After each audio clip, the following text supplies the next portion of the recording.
The morning sun peeped through the curtains of Emily Chen's bedroom, casting a warm glow on her collection of gymnastics medals. At 10 years old, Emily was already making a name for herself in the junior gymnastics circuit. Her small frame and determined spirit had earned her 3 gold medals this year alone.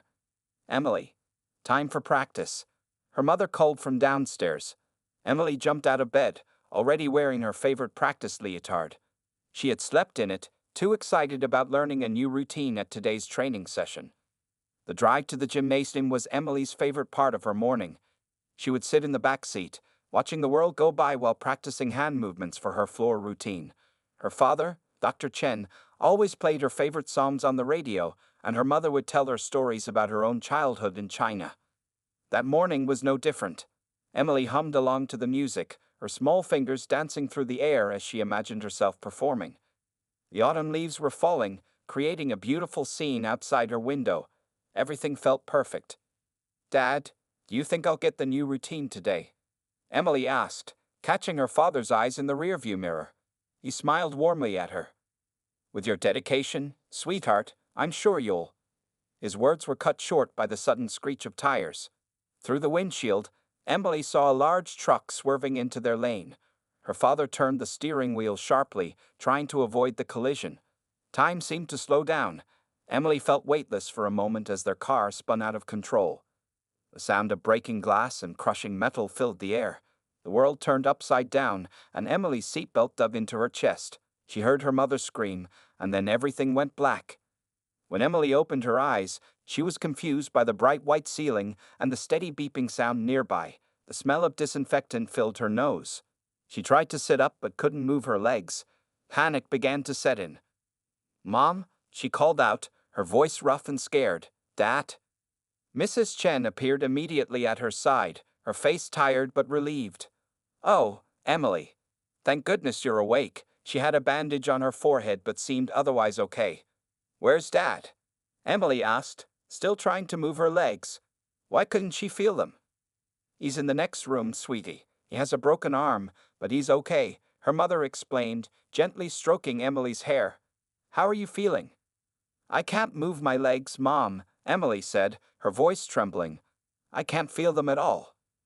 The room grew quiet except for the beeping of machines. A doctor entered, followed by Emily's father in a wheelchair, his arm in a cast. The doctor, a kind-looking woman with gray hair, sat down beside Emily's bed. "Hello, Emily. I'm Dr. Sanders," she said softly. "You've been very brave. Do you remember what happened?" Emily nodded slowly. "There was a truck. And our car." She couldn't finish the sentence. Dr. Sanders explained that Emily had injured her spinal cord in the accident. She used simple words, but the message was clear. Emily was paralyzed from the waist down. The doctor talked about rehabilitation and physical therapy, but Emily barely heard any of it. All she could think about were her gymnastics medals at home, her unfinished routine, and her dreams of competing in the Olympics one day. The next few days in the hospital were a blur of tests, visitors, and tears. Emily's teammates from the gymnastics team came to see her, bringing flowers and cards. But seeing them only reminded her of everything she had lost. Her coach visited too, trying to be cheerful, but Emily could see the sadness in her eyes. At night, when her parents thought she was sleeping, Emily would lie awake, staring at the ceiling. She would try with all her might to wiggle her toes or move her legs, but nothing happened. The lower half of her body felt like it belonged to someone else. 1 week after the accident, Emily watched from her hospital bed as a nurse brought in a wheelchair. It was sleek and lightweight, designed for someone her size, but to Emily, it looked like a prison. Her father, now able to walk with his arm in a sling, helped the nurses teach her how to sit up and move into the chair. "This is just temporary," Emily whispered to herself, even though deep down, she knew it wasn't true. As she sat in the wheelchair for the first time, looking out the hospital window at the same autumn leaves that had seemed so beautiful just a week ago, Emily felt her world had ended. She didn't know then that this was not the end of her story, but rather the beginning of a different kind of journey. 3 months after the accident, Emily's bedroom had changed. Her gymnastics posters were gone, replaced by blank walls that matched her empty feelings. Her medals and trophies were hidden in boxes under her bed, too painful to look at. The room that once buzzed with energy and dreams now felt as quiet as a library. Every morning, Mrs. Chen would knock on Emily's door at 8 o'clock a.m., trying to keep a normal schedule. "Emily, honey, time for breakfast," she would call out cheerfully. But Emily would usually pull her blanket over her head and pretend to be asleep. This morning was no different. Emily lay in bed, listening to her mother's footsteps getting closer. The door opened slowly. "The pancakes are getting cold," Mrs. Chen said softly. "I made your favorite chocolate chip." "I'm not hungry," Emily mumbled from under her blanket.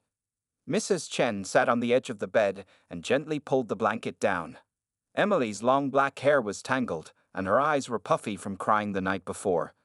"You need to eat something, sweetheart. And don't forget you have physical therapy at 10 o'clock. Emily turned away from her mother. "I don't want to go." The physical therapy sessions were the worst part of her new life. Every time she went, she had to face what she couldn't do anymore. The therapist, Sarah, was nice and patient, but Emily hated seeing other patients make progress while she stayed the same. At school, things weren't any better.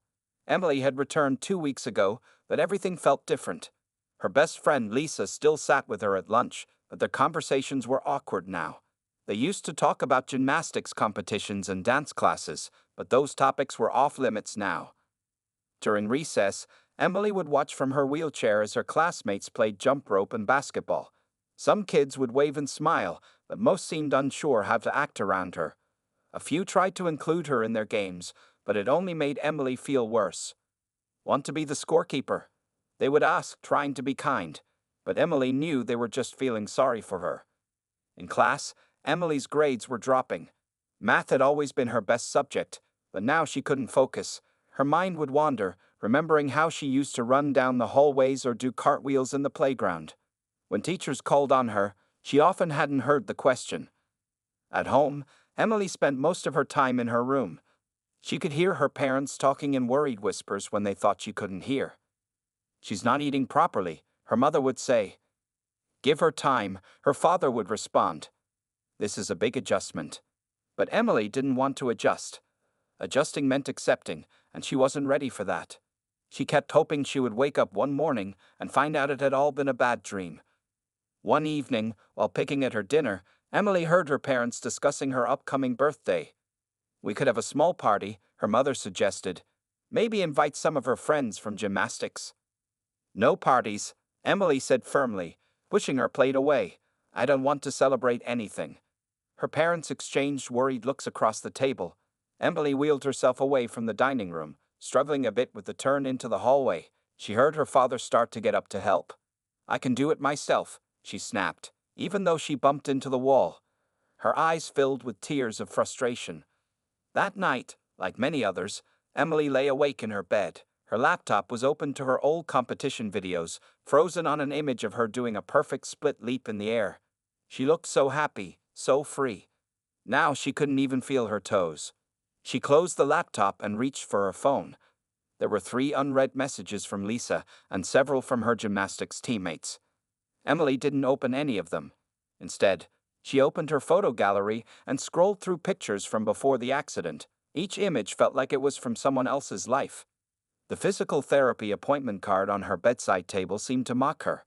Tomorrow would be another session of trying and failing, of watching other patients walk while she sat in her chair. Emily knocked the card onto the floor and turned off her light. In the darkness, she whispered the same question she asked every night. "Why me?" But as usual, no answer came. Little did Emily know that tomorrow's therapy session would bring something, or rather, someone, who would help her find that answer in the most unexpected way. The physical therapy center looked the same as always: bright white walls, motivational posters, and the smell of cleaning supplies. Emily sat in her wheelchair, watching the clock tick slowly. She hadn't spoken a word since arriving, despite Sarah's cheerful attempts at conversation. "Emily, I have something different planned for today," Sarah said, wheeling her towards a new room Emily hadn't been in before. "We have a special visitor." Emily shrugged, uninterested. But as Sarah opened the door, something unexpected happened. A beautiful golden retriever with warm brown eyes and a waving tail walked calmly towards them. He wore a blue vest that said "Service Dog in Training." "This is Max," Sarah explained, as the dog sat perfectly still beside Emily's wheelchair. He's a trained service dog, and he's here to help with your therapy sessions." Emily tried to keep her face blank, but she couldn't help noticing how gentle Max looked. He wasn't jumping or barking like other dogs she knew. Instead, he watched her with patient eyes, as if waiting for her to make the first move. "Would you like to pet him?" Sarah asked. Emily hesitated. She hadn't wanted to touch or interact with anything or anyone lately. But there was something about Max's expression that made her lift her hand slowly. Max moved his head under her palm, and Emily felt his soft fur between her fingers. "He's trained to help people in wheelchairs," Sarah continued, pulling out some treats from her pocket. "Want to see what he can do?" For the first time in months, Emily nodded without having to force herself. Sarah handed her a treat and showed her how to give Max commands. When Emily said "pick up," Max carefully retrieved a pen she dropped. When she said "push," he gently closed an open drawer with his nose. "Max can help you with lots of things," Sarah explained. "He can open doors, pick up things you drop, even help you transfer from your wheelchair to your bed. But most importantly, he's a friend who will always be there for you." Emily found herself stroking Max's head while Sarah talked. The dog leaned against her wheelchair, his warmth seeping through her jeans where she couldn't feel anything else. "Would you like to take him for a walk around the therapy center?" Sarah asked. "He's trained to walk beside wheelchairs without pulling." Emily surprised herself by saying yes. Sarah showed her how to hold Max's leash and give him the command to walk. Max matched his pace perfectly to her wheelchair, staying close but not too close. For the first time since the accident, Emily felt a tiny spark of independence. They practiced together for an hour. Max helped Emily pick up things from the floor, opened doors, and even brought her a water bottle when she asked. Each time he successfully completed a task, his tail would wag, and Emily found herself almost smiling. "Max is looking for a permanent home," Sarah mentioned casually as their session was ending. "He needs someone who will work with him every day, someone who could use his help and friendship." Emily's heart beat faster. She looked at Max, who was resting his head on her lap, his eyes closed contentedly. The thought of him leaving made her chest feel tight. "How?" Emily's voice was quiet. "How would that work?" Sarah had explained that Max could live with Emily and her family. He would help her at home, go to school with her, and accompany her everywhere she needed to go. But it would take commitment. She would need to practice commands with him daily and take responsibility for his care. "Would you like to think about it?" Sarah asked. Emily looked down at Max, who opened his eyes and looked back at her. For the first time since the accident, she felt something besides sadness or anger. She felt needed. Can he come back tomorrow?" Emily asked. Sarah smiled. "Of course. In fact, we could start training together, if you'd like. See if you and Max are a good match." As Sarah helped Emily get ready to leave, Max stayed close to her wheelchair. When it was time to go, he gently nosed her hand, as if saying goodbye. Emily found herself already looking forward to tomorrow's therapy session, something that hadn't happened in months. That night, instead of crying herself to sleep, Emily researched service dogs on her tablet. She learned about their training, their dedication, and the amazing ways they helped people. As she finally drifted off to sleep, she didn't dream about her old life for once. Instead, she dreamed about a friendly golden retriever with kind eyes, walking beside her wheelchair in the sunshine. Over the next few weeks, Max became a regular part of Emily's life. After completing their training sessions together, Emily's parents agreed to bring Max home. The day he arrived, carrying his favorite blue ball in his mouth, was the first time Emily's mother heard her daughter laugh since the accident. Max fit into their home as if he had always been there. He slept in a special bed next to Emily's wheelchair, though by morning he usually ended up right next to her bed, his tail thumping against the floor in greeting when she opened her eyes. "Good morning, Max," Emily would say each day, and his tail would wag faster. Getting up wasn't as hard anymore, not with Max there to help. He would retrieve her clothes from the drawers she couldn't reach, using his gentle mouth to carry them without leaving a mark. At breakfast, Max sat patiently beside her wheelchair.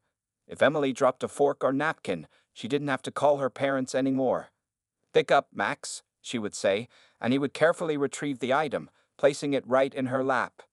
School became different too. On Max's first day, Emily's teacher, Mrs. Rodriguez, explained to the class about service dogs and their important job. Max is working when he's wearing his vest, she told them. That means you can't pet him or call him without Emily's permission. The other students were fascinated by Max's good behavior. He lay quietly under Emily's desk during lessons, so still that sometimes people forgot he was there. But he was always alert, watching Emily for any sign she needed help.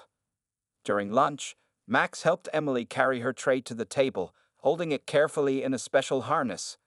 Lisa, Emily's best friend, started sitting with them again. This time, the silence wasn't awkward. They talked about Max's clever tricks and funny habits. "Can you show me how he helps you open doors?" Lisa asked one day.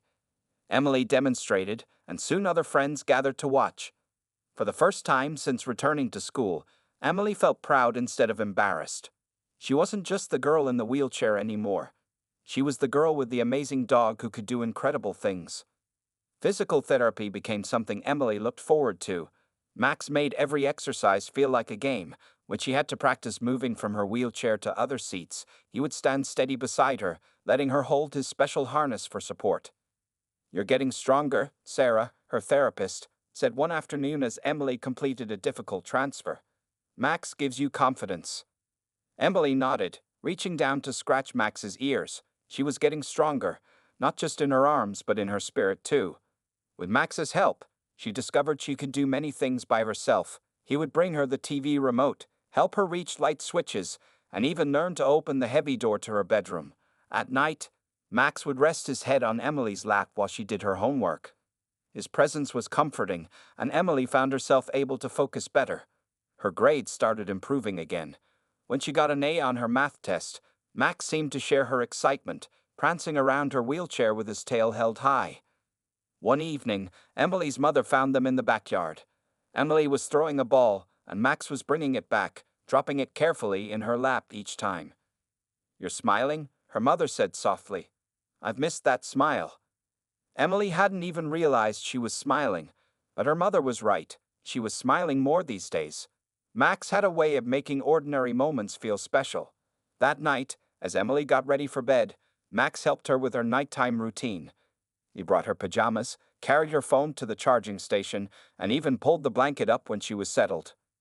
"Good night, Max," Emily whispered as she turned off the light. Max responded with a gentle woof and settled into his bed beside her. As Emily drifted off to sleep, she realized something had changed. The sadness was still there, but it wasn't as heavy anymore. Max had brought something new into her life, not just help with physical tasks, but a kind of joy she thought she'd lost forever. In the dark, Emily could hear Max's steady breathing. Tomorrow would bring new challenges, but she wasn't facing them alone anymore. She had a friend who understood her without words, who helped her without making her feel helpless, and who loved her exactly as she was. The school hallway was buzzing with excitement as Mrs. Rodriguez pinned up the science fair announcement. Emily watched from her wheelchair as her classmates crowded around the colorful poster. Max sat quietly beside her, his warm presence keeping her calm as memories of last year's science fair filled her mind. Last year, she had won second place with her project about the physics of gymnastics. She had demonstrated different flips and turns, explaining the forces at work. But now, "Emily, are you going to enter?" Lisa asked, wheeling back from the crowd. "The fair is in 6 weeks." Emily looked down at her lap, her fingers nervously stroking Max's soft fur. "I don't know. It's different now." That evening, during dinner, Emily's father noticed she was pushing her food around her plate instead of eating. "What's bothering you, sweetheart?" "The science fair is coming up," Emily said quietly. Max, sensing her sadness, placed his head on her lap. "I can't do anything interesting like last year." Her father put down his fork. "That's not true. You know so many interesting things." "What about?" But Emily cut him off. "I don't want to do a project about being in a wheelchair." Later that night, Emily couldn't sleep. Max lay beside her bed, his brown eyes watching as she tossed and turned. She reached down to pet him, and suddenly an idea sparked in her mind. "Max," she whispered, "I think I know what to do." The next few weeks were busy. Emily spent hours researching service dogs on her computer. Max stayed by her side, sometimes bringing her books from her backpack when she needed them.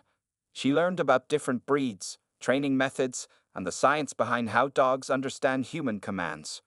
Her mother helped her contact Sarah, her physical therapist, who introduced her to other service dog trainers. Emily interviewed them, taking careful notes while Max demonstrated various tasks. She was amazed to learn about the special ways dogs' brains work to understand human emotions and needs. Did you know that dogs can smell changes in human bodies? Emily explained excitedly to her parents one evening. That's how some service dogs can warn people about seizures before they happen. Emily's project grew bigger than she expected. She created charts showing how service dogs help different types of disabilities. She recorded videos of Max helping her with daily tasks, explaining the training behind each action. Her father helped her set up a small camera to film Max's behavior when he thought no one was watching. See? Emily pointed to the video during a practice presentation. Even when he thinks I'm not looking, Max stays alert. He's always watching to see if I need help. The night before the science fair, Emily was nervous. She wheeled back and forth in her room, practicing her presentation. Max followed her movements, his tail wagging encouragingly. What if they don't understand? She worried aloud. What if they only see the wheelchair? Max responded by bringing her the stress ball she had dropped earlier, placing it gently in her lap. Emily smiled, scratching behind his ears. You always know what to do, don't you? On the morning of the science fair, Emily's display board stood tall on a specially lowered table that she could reach from her wheelchair. Pictures of Max working with her covered the board, along with scientific diagrams of dog brain activity and training techniques. Max sat proudly beside her, wearing his best service vest. As judges and students approached, Emily felt her nervousness fade. This wasn't just a project about service dogs, it was her story, their story. She explained how Max helped her regain independence, demonstrating how he could pick up dropped items or help her open doors. The most amazing thing, Emily told the judges, her voice growing confident, is how dogs like Max can understand what we need without words. It's not just training, there's real science behind their ability to connect with humans. When Max demonstrated how he could retrieve specific items based on their names, the crowd gasped in amazement. Emily beamed with pride. For the first time since the accident, she didn't feel different or left out. Instead, she felt like an expert, sharing important knowledge with others. As the judges moved on to the next project, Lisa wheeled over excitedly. Emily, that was amazing. I had no idea service dogs could do so many things. Emily looked down at Max, who gazed back at her with those understanding brown eyes. She realized that while she had started this project to teach others about service dogs, she had learned something too. With Max, she wasn't defined by what she couldn't do. She was defined by what they could do together. Sarah's therapy center looked different to Emily now. The motivational posters that once made her angry now gave her hope. Even the parallel bars she had once hated seemed less scary with Max by her side. Ready to try something new today? Sarah asked, wheeling Emily toward the bars. Max followed closely, his special harness ready to help if needed. Emily nodded. After the success of her science fair project, she felt braver. She had learned so much about how Max could help her, and she was ready to push harder in her therapy. We're going to practice moving from your chair to standing position, Sarah explained. Max will help you balance. Emily looked at the bars uncertainly. She hadn't tried standing since her early days at the hospital. Back then, it had been scary and disappointing, but now she had Max. Sarah showed Emily how to position her wheelchair next to the bars. Max stood steady on her right side, his harness at the perfect height for her to hold. The bars were on her left. Take it slow, Sarah encouraged. Max knows what to do. Emily took a deep breath. She gripped the bar with her left hand and Max's harness with her right. Her arms trembled as she pushed herself up. Max stayed perfectly still, strong and solid beside her. For a moment, Emily was afraid, but then she felt Max lean slightly against her leg, the part she couldn't feel, providing extra support. Somehow, he knew exactly what she needed. You're doing it, Emily, Sarah said excitedly. You're standing. Emily couldn't believe it. She was upright, supporting herself between the bar and Max. Though her legs couldn't hold her weight, her arms were strong enough to keep her steady. This is just the beginning, Sarah explained as Emily carefully lowered herself back into her chair. With practice, you'll be able to transfer yourself more easily between your chair and other places. Over the next few weeks, Emily worked harder than ever. She and Max practiced transfers every day. He learned to brace himself in different positions to help her move from her wheelchair to her bed, to the couch, and even into the car. Emily's arms grew stronger. The exercises that once exhausted her became easier. Max was always there, offering support and encouragement in his own way. When she got tired, he would gently nudge her hand, as if saying, "You can do this." One afternoon, Emily faced a new challenge. Sarah had set up different surfaces at various heights: a bed, a chair, and a low couch. "Today we'll practice transferring to different heights," Sarah said. "Remember what we learned about momentum and balance." Emily looked at the different furniture nervously, but Max was already in position, ready to help. She started with the chair, which was the same height as her wheelchair. Success. Then the bed, which was a little higher. With Max's help, she managed that too. The low couch was the hardest. Emily had to lower herself carefully, using both Max's harness and the couch arm for support. The first try didn't work, or the second. But on the third try, with Max adjusting his position slightly, she did it. Perfect. Sarah cheered. "You're becoming an expert at this." That evening at home, Emily surprised her parents. Instead of staying in her wheelchair to watch TV, she transferred herself to the couch with Max's help. Her mother gasped in delight. "When did you learn to do that?" her father asked, amazed. "Max and I have been practicing," Emily said proudly, patting the space next to her. Max jumped up and settled beside her, his warm body providing comfort and security. Later that night, as Emily got ready for bed, she looked at herself in the bathroom mirror. Her arms were stronger now, showing small muscles she hadn't had before. But the biggest change was in her face. She looked confident, determined. "We make a great team, don't we?" she said to Max as she transferred herself into bed. Max wagged his tail in agreement, then settled into his own bed beside her. As Emily drifted off to sleep, she thought about how far she'd come. Her wheelchair wasn't a prison anymore. It was just a different way of moving through the world. And with Max's help, she was discovering new ways to be independent every day. She reached down to touch Max's soft fur one last time before sleep. Tomorrow they would face new challenges together, but Emily wasn't afraid anymore. She had learned that sometimes the biggest breakthroughs come not from doing things alone, but from learning to accept help from a faithful friend. The school gymnasium was packed with people for the regional science fair. Colorful project boards filled the room, and excited students stood ready to present their work. Emily sat tall in her wheelchair, Max at her side, as they waited for their turn to set up their display. "Look at all the people," Emily whispered to Max, feeling nervous again. The regional fair was much bigger than their school fair. Students from 20 different schools were here to compete. Principal Johnson walked over to their spot, smiling warmly. "Emily, we're so proud to have you representing our school. Your project about service dogs won first place at our fair for a good reason." Emily's mother helped her set up the improved display board. It was even better than before, with new pictures and research she had added. She had interviewed 3 more service dog trainers and included their insights about how dogs help people with different disabilities. "Your spot is perfect," her mother said, adjusting the table height. "Everyone will be able to see Max demonstrate his skills." As people began walking around the fair, many stopped at Emily's display. Max sat proudly beside her, wearing his special vest that said, "Service dog, ask me about my job." Emily had made the vest herself for the presentation. "Can you show us how he helps you?" a young judge asked, adjusting her glasses as she looked at Emily's display. Emily smiled confidently.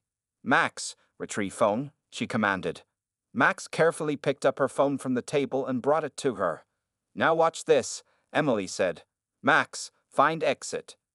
Max stood up and led Emily's wheelchair through the crowd, showing everyone how he could guide her to the nearest exit. People moved aside, watching in amazement. The really interesting part, Emily explained when they returned, is how dogs learn these commands. They don't just memorize words, they understand concepts.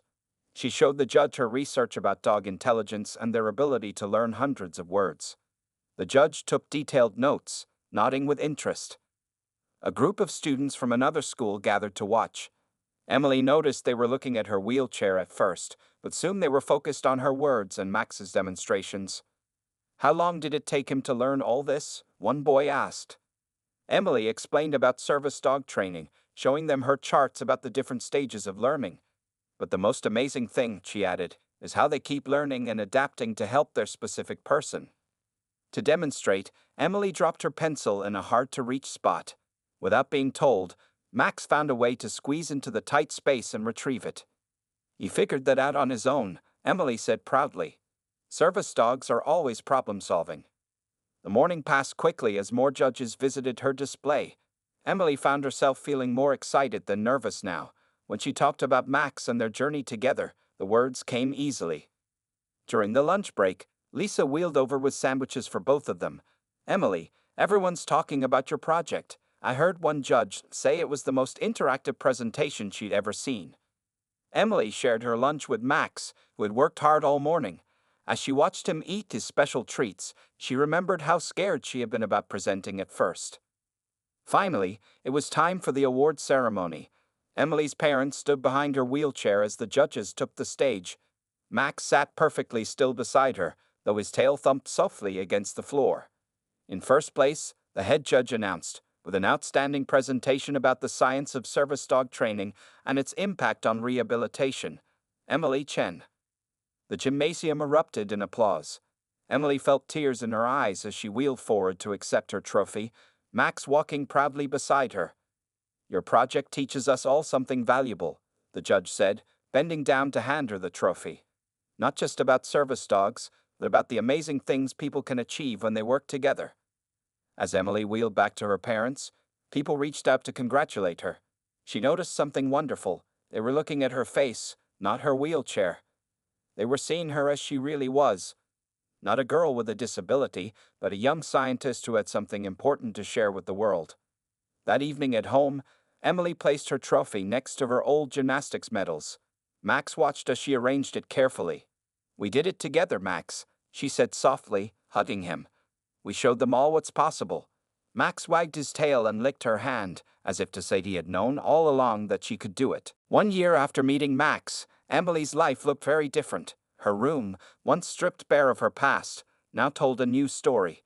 Her gymnastics medals hung beside her science fair trophy and new photographs showing her and Max at various events. Her wheelchair no longer felt like a limitation, but rather a part of who she was. This morning, Emily was especially excited. She and Max were going to visit the children's hospital to meet a young girl named Sophie, who had recently been paralyzed in an accident. Ready for work, Max?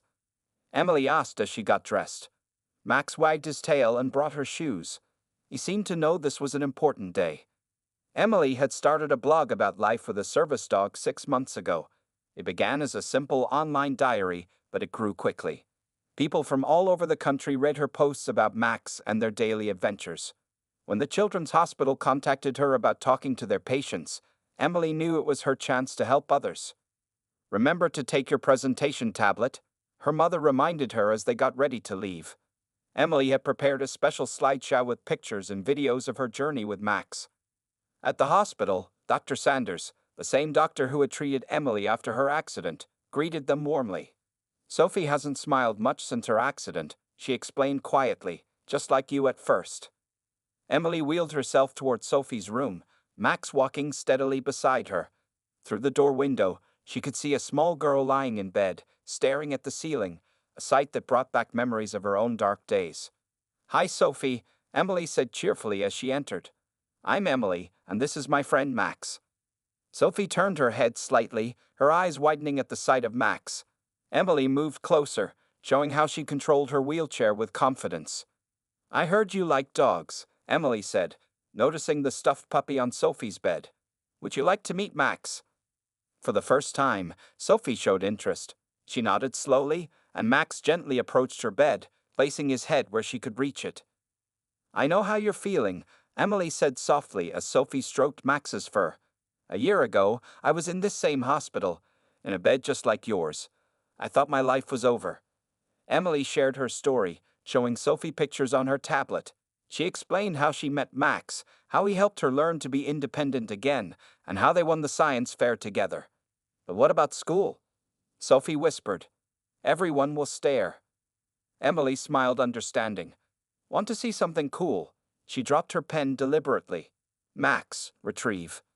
Sophie watched in amazement as Max smoothly picked up the pen and gave it to Emily. "That's just one of his tricks," Emily said. "Having Max with me actually made going back to school easier. Everyone wanted to know about him." As they talked, Sophie began to ask questions. How did Emily get dressed? How did she get into bed? Emily demonstrated with Max's help, showing Sophie all the techniques she had learned. "The wheelchair and Max, they're just tools that help me live my life," Emily explained. "They don't define who I am." Before leaving, Emily gave Sophie's parents information about service dogs and rehabilitation programs. She had created a special guide based on her own experience, which she now shared with other families. "Can you come back?" Sophie asked, holding onto Max's leash reluctantly. "Of course," Emily smiled. "And when you're ready, maybe you can help me with my next presentation. I visit lots of kids who need to know they're not alone." On the drive home, Emily's mother looked at her through the rearview mirror. "You know what Dr. Sanders told me? That was the most Sophie has talked since her accident." Emily reached down to pat Max, who was resting his head on her lap. She thought about how far she had come from being that scared, angry girl who didn't want to leave her room. That evening, Emily updated her blog with a new post about meeting Sophie. She had thousands of followers now, including many families dealing with disabilities. Her posts about adapting to school life, handling daily challenges, and working with service dogs helped people understand they weren't alone. "We're making a difference, aren't we, Max?" Emily said as she finished typing. Max looked up at her with those understanding brown eyes and wagged his tail. Before bed, Emily looked at her reflection in the mirror. She saw a confident young advocate who had found her purpose. The accident had changed her life, but not in the way she once feared. With Max's help, she had become someone who could turn her challenges into a way to help others. As she transferred herself into bed, a move she now did easily with Max's help, Emily smiled. Tomorrow would bring new opportunities to share their story, to show others that being different didn't mean being limited. She and Max would face it together, just as they had faced everything else this past year.